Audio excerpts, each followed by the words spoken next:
sin to the motherfucking end. Oh no, oh no, no, don't you understand that I've been going around this world? Oh, don't you understand that I've lost time and I can't lose more? No, all I got is money in my mind, so just miss me with these motherfucking 50 million problems. Every single day I wake up and I try to solve them, dreaming of a future with some motherfucking options.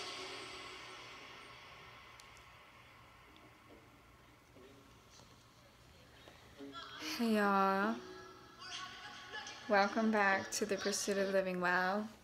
It's my new favorite rap right now, Hippie Sabotage. I love all of their songs. That one's called Options. And so you'll have to forgive me again today for my very tired appearance. I've had insomnia for a straight whole night and day, and I just cannot sleep. Can't explain it to you, but we're here at The Pursuit of Living Well and going through the Foundation for Inner Peace, and today we're on lesson number 22.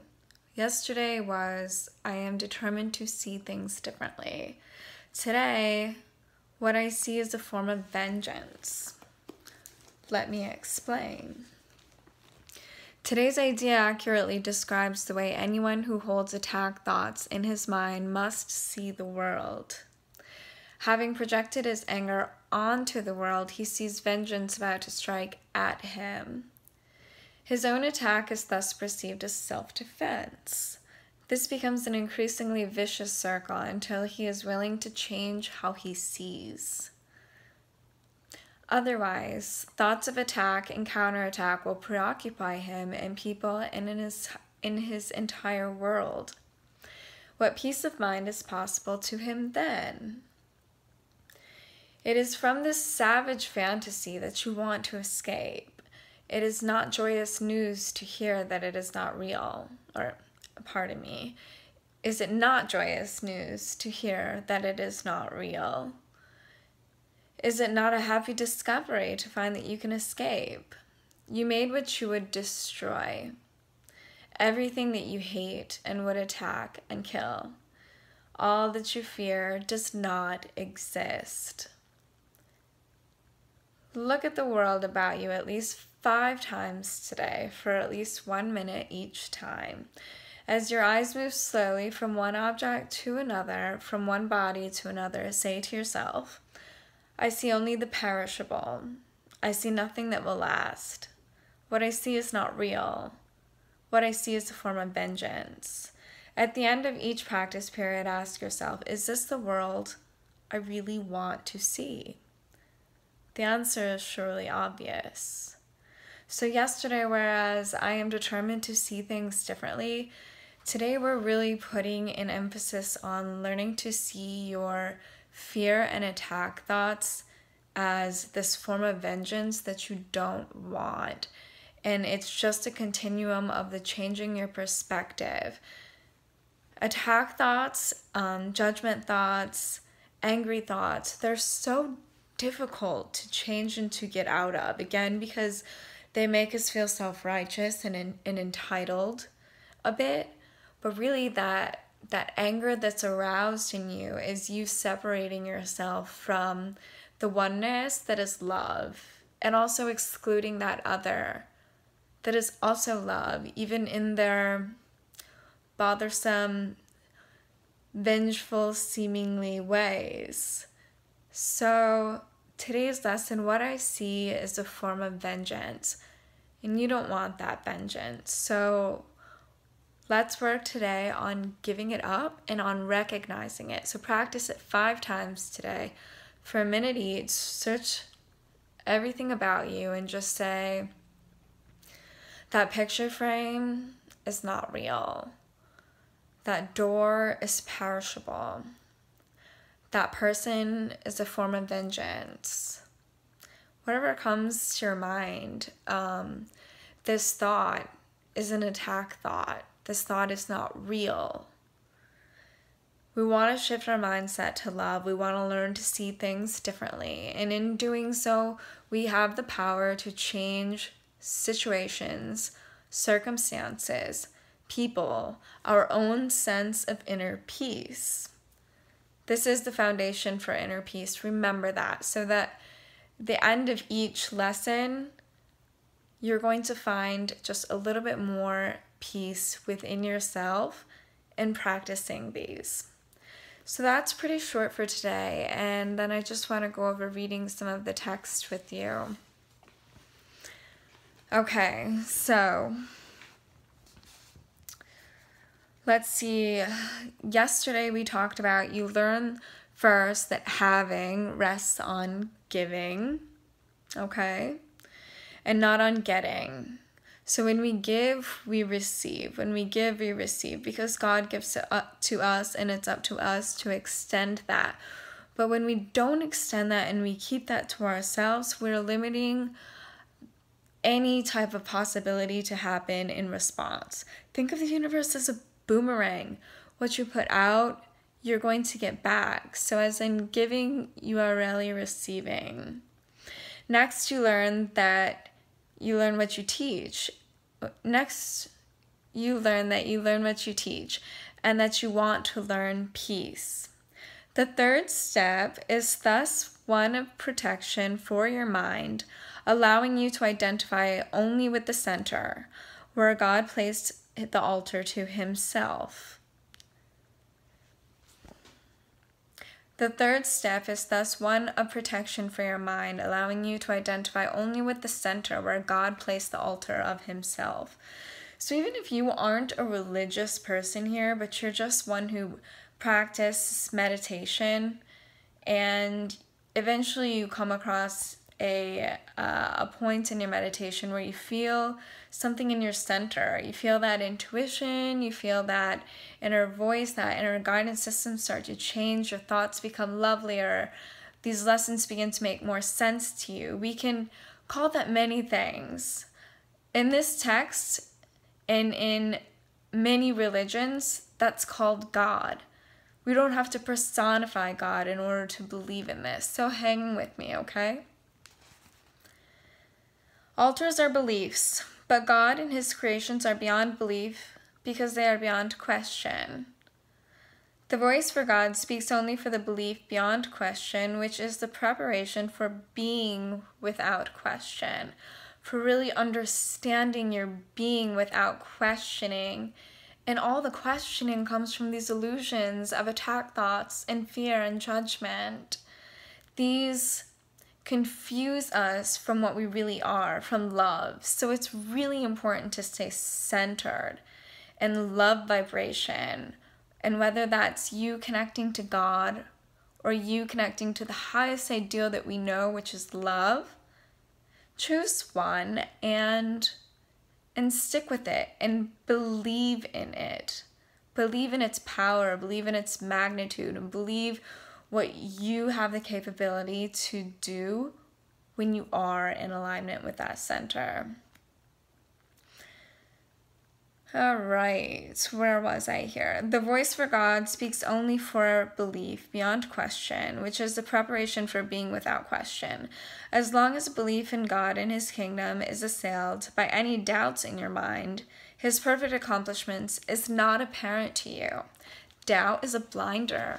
Doubt is a huge blinder, and so is fear, and so is grief, and all these negative emotions that we can call them. These are blinders to love that is, because we allow our emotions to take such control of ourselves. We begin reacting always emotionally, and when we practice meditation and when we connect daily with the truth such as this, we can feel our emotions and we can let them be and we can let them state their case. But we still come back to our truth that it's love, and that maybe there are many parts of us in our lifetime that are going to die and rebirth. And many of those are rooted in these negative feelings. These negative feelings have to die and rebirth. They rebirth as wisdom. They rebirth as compassion. They rebirth as a more creative, more prolific, more opportunistic you. Okay, so take the blinders off. And I'm going to talk quickly about nutrition with this. There's such thing called a detox diet, which when working with clients, it's one of the first things that a health coach will suggest to you is to take away the dairy, to take away the gluten, to take away the alcohol, and to take away the red meat for a period of time. And then slowly reintroduce one thing at a time back into your body and really see how your body reacts to that. We have so many sensitivities to things that aren't produced humanely or organically or consciously that we're so unaware of just because we're used to it. And when we have all those emotional blinders up, we're not really paying attention to that food, mind, body, soul connection, but it's there. So include this with the topic that we're talking about. Think about your nutrition too when you want to take off the blinders. Consider this detox diet. Look into it. If you have any questions about it, say so in the comments or shoot me an email and I'll be happy to talk more about it with you. So, this is why you must be vigilant on God's behalf. The ego speaks against his creation and therefore engenders doubt. You cannot go beyond belief until you believe fully. So, this is why you must be vigilant on love's behalf.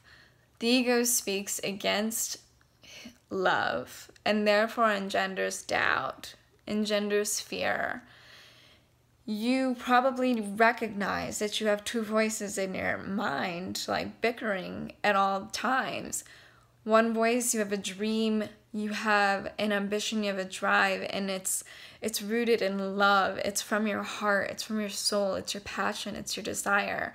And then as soon as that comes up, you have this other voice that's doubting you, that's saying you're not worthy enough of that, you're not smart enough of that, you're not intelligent enough of that, who's going to listen to you, blah, blah, blah, blah, blah, blah, blah. You must be vigilant against these thoughts so that you can be true to who you are and authentic from your heart. To teach the whole sonship without exception demonstrates that you perceive its wholeness and have learned that it is one. To teach the whole sonship without exception demonstrates that you believe its wholeness and have learned that it is one. Let's talk about energy here, how all things are related as one. Let's call that energy lightness. There is a light in each mind of every person, in each soul of every person. There is love. And when you activate that love within you, you raise your vibration and you automatically give permission to others to raise their vibration with you. And if they don't, they tend to fall away. And you would tend to attract new people in your life, new soulmates into your life who are on that same vibe as you. And so when you recognize that the whole sonship is one, you have a responsibility here. And it's not a heavy responsibility. It's a light responsibility that brings you back a lot of love into your life, a lot of what you want to feel and experience, and soulmates that you want to meet. Be true to yourself and be true to love, and these things will come to you. And by remembering that the whole sonship is one, this consciousness exists at a very high vibration. The higher you raise your own vibration, the more tuned you are to love, the more tuned you are to that consciousness that really exists in everyone. And you have the power to leverage that. You have the power of your own reality in a sense.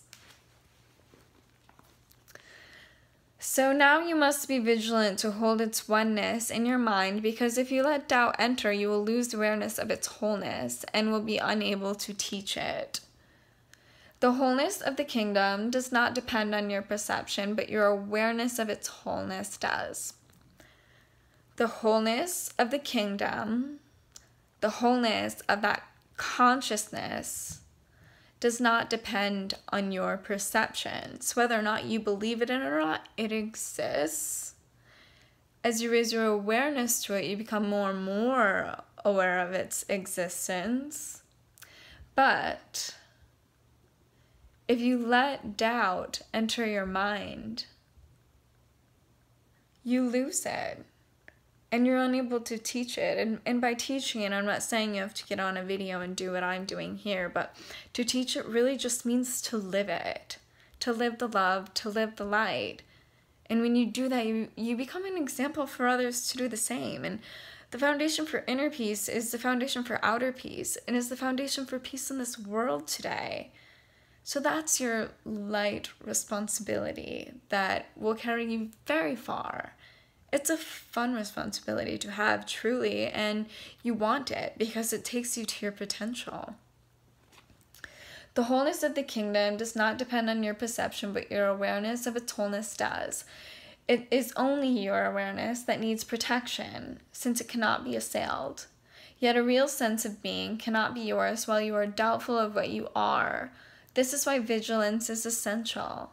Vigilance is a meditation practice. It's a daily practice to be aware of your thoughts. And when you're thinking in fear, to shift that perspective.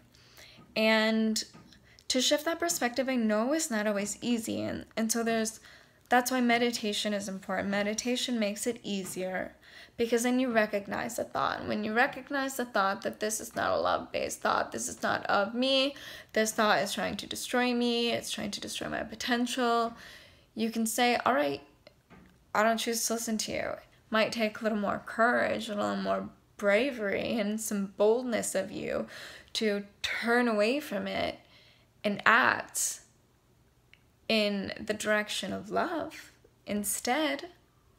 But that's really the only way for you to go. Doubts about being must not enter your mind, or you cannot know what you are with certainty. Certainty is of God for you. Certainty is of love for you. Vigilance is not necessary for truth, but it is necessary against illusion. Vigilance is not necessary against truth because truth just exists. We need to be able to begin to recognize the difference between truth and illusions, and those are the thoughts in our minds, and those are the way that we perceive the outside world. When we perceive with attack, and when we perceive with a judgment, we're perceiving illusions. We have separated ourselves from love. We believe that we are alone out here. Our thoughts of judgment and attack are acting as if they're self-defense, as if they're protecting us from that vulnerability of maybe getting hurt or something. We have to protect ourselves. That's not right. We need to have vigilance over those fear-based thoughts so that we can shift them and so that you can know what you are. If you want to experience the miracles in life, you have to initiate them. It takes courage, it takes tenacity, it takes awareness, it takes vigilance. And so as we go through this text, don't forget to do your daily meditations along with the lessons. If you can only meditate for 5 minutes a day, that's wonderful. If you can meditate for 1 minute a day, that's wonderful. If you're going to do just 1 minute, I recommend doing the breath of fire just because it pumps all this negative energy out of you, and you're inhaling and you're exhaling, really quickly. And it's moving the circulation through you. It's moving these thoughts out of you. It's really calming down your mind. And what that looks like is just like from your stomach. I'm in bed right now. From your stomach, you're going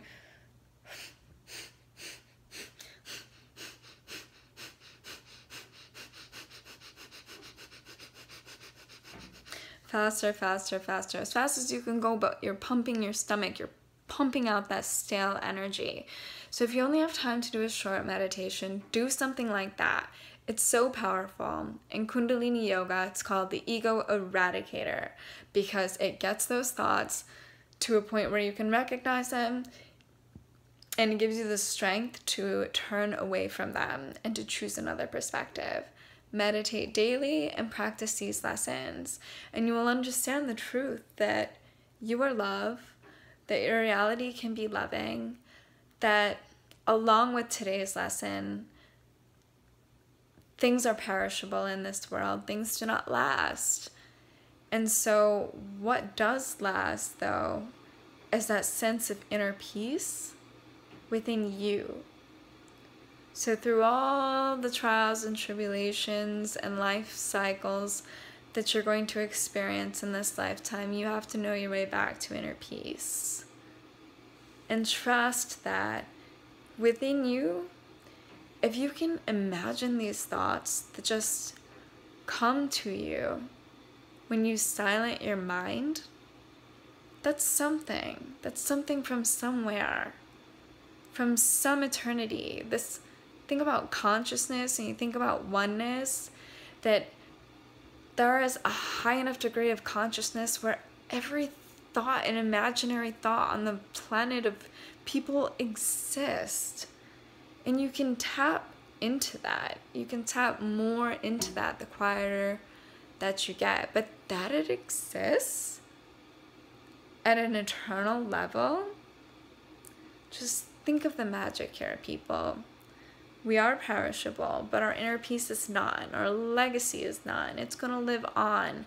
And it's going to live on behind you. And this is what you want to leave.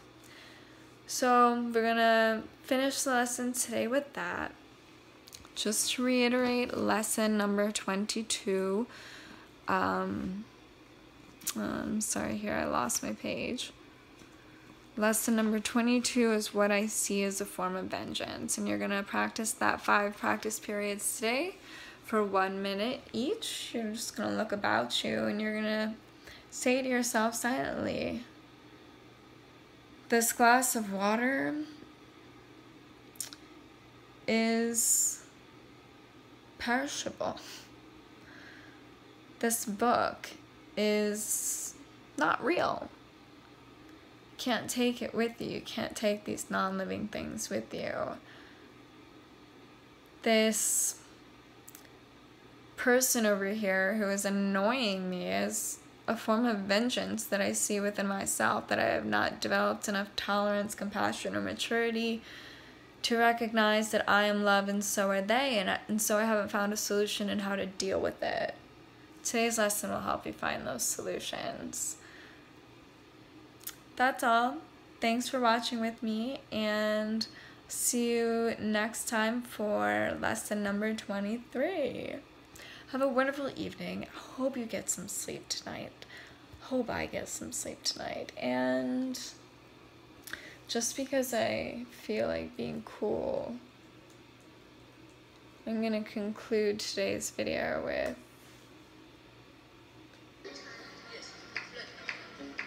how I started it.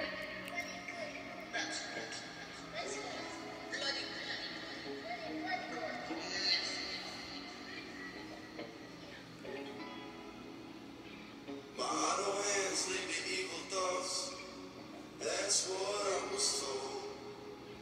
I see a devil trying to creep on up and go and get inside my soul.